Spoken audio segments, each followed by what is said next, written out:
Yesu ashimwe. Praise Jesus. Hallelujah. Hallelujah. Imana yacu ishimwe.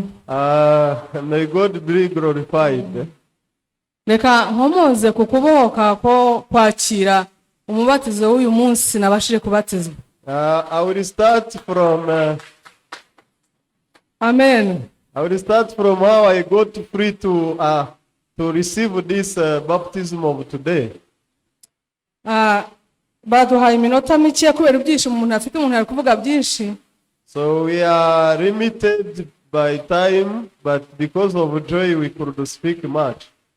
Ariko cyane kubohoka nagize nagukuye mu Baroma ibice 8 umurongo wa 33 na 34. So I received the freedom from the book of Romans chapter 8 from verse 33 to 34. Ubwo nahasomaga twari muri cya giterane cya pastor bakuvuye muri college obundi.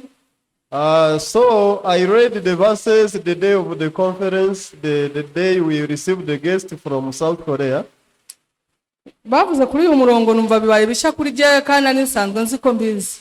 So I thought I knew, but this verse became very new to me. Gusa mwahasoma je ntago mpasomye, naravuga ngo ninde uzarega intore z'Imana? Ni Imana kandi ariyo yazipfiriye, ni Yesu Kristo kandi ariyo izisabira imbabazi. So the verse says, who will condemn the people of God? Ubwo najyaga mbwiriza bambazaga ibibazo byinshi bakambaza ngo si cyaha, ngo ubwo turekire ngo ibyaha byarangiye kandi turi abanyabyaha. When I could preach, people asked me the question, shall we keep sinning or sit still that we receive the forgiveness?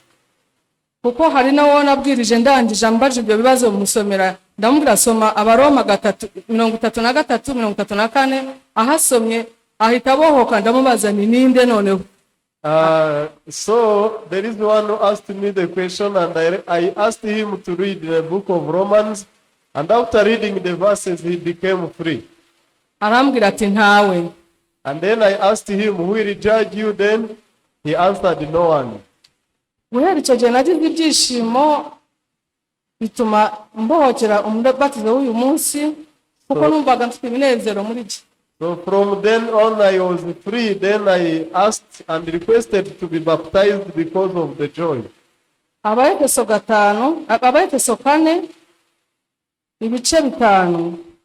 The book of Ephesians chapter 4 verse 5. Ejo umupasiteri wacu niho yatangiriye atwigisha iby'umubatizo. So it was the verse our pastor started with when he was teaching about the baptism. Umutwe w'amagambo uravuga ngo hariho umwami umwe n'ukwizera kumwe n'umubatizo umwe. The verse says that we have one Lord and one faith and one baptism. Uwo mubatizo rero tubonye hano niwo nanjye uyu munsi nakiriye, mubatizo Yesu Kristo yabatijwe niwo natwe twabatirijwemo uyu munsi. And the kind of baptism we see here, it is the same I got today.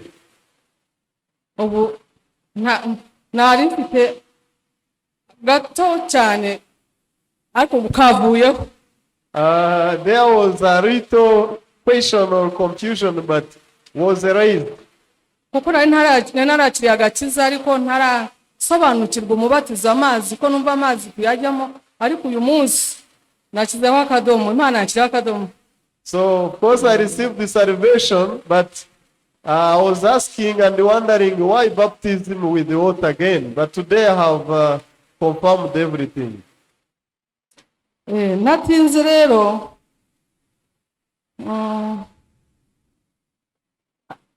twongeye kwiga ku ijambo pastor nanone yatwigishije ryambohoye nanone. And I received the freedom from the verse Pastor read yesterday. Muri Zaburi 121. So it is in Psalms 121.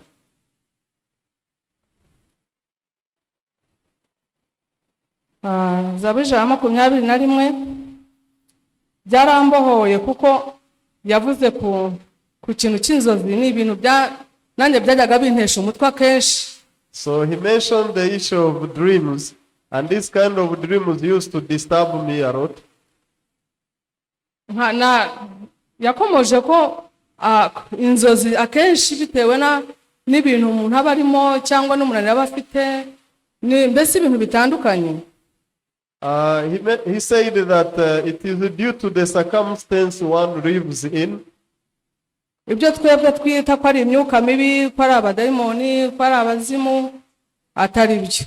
And the things we call demons and the spirit of ancestors, and these are actually wrong. Byajyaga biba rero cyane cyane se w'abana akavuga ati narose papa na mama ndimo mvugana nabo bampamagara, nkavuga ni ayo se ubwo baguhamagara ubwo ntibagushaka nawe. So my husband used to say that he got the dream, the parents calling him. Nanjye rimwe na rimwe bikanzaho, ariko kubera ko nari mfite n'imbaraga z'umwuka wera nakiriye n'agakiza ibindi simbitindeho. So and even the same voices used to come to me, but because of the power of salvation I couldn't mind.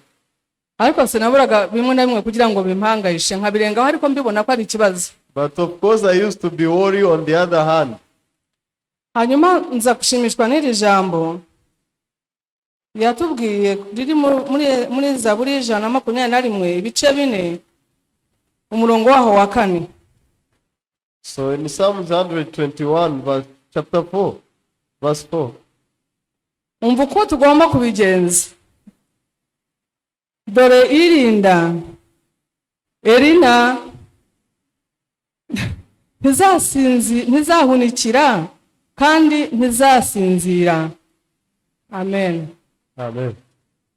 Ntabwo rero imaze kurisoma numvise koko niba koko Imana irinda Abayisiraheli mpasimbuza izina ryanjye, irinda jewe ntizasinzira ntizanahunikira. So I was told to replace the name Israel with my own name, that he who watch over them will not sleep, and the same God will take care of me. Nkongera irindi jambo rijya rimfasha nanone riri muri Zaburi 32 umurongo wa 8 rivuga ngo nzakwigisha inzira unyuramo, nzakugira inama, n'ijisho ryanjye ntirizakuvaho. And I linked the verse with the other in Psalm 32, which says that God will protect us and his eye will continuously be upon us. Ndashima Imana rero kubw'ibyo byose. I thank God for all of the things. Ndashima Imana kubw'uyu munsi w'umubatizo nabonye. And I thank God for today's baptism we have seen. Kandi ndashima Imana yangize umukozi wayo kandi muvuga butumwa kuyikorera. And I also thank God who made me his servant and evangelist in his church. Mfite umunezero udasanzwe twese hamwe n'abagenzi bacu uyu munsi twabateranyije hamwe. So I have much joy together with my colleagues who received the baptism today. Murakoze cyane kansoreza kubw'igihe gito. I thank you. I will speak up to here. Mugire Pasika nziza. A happy Easter to all of you.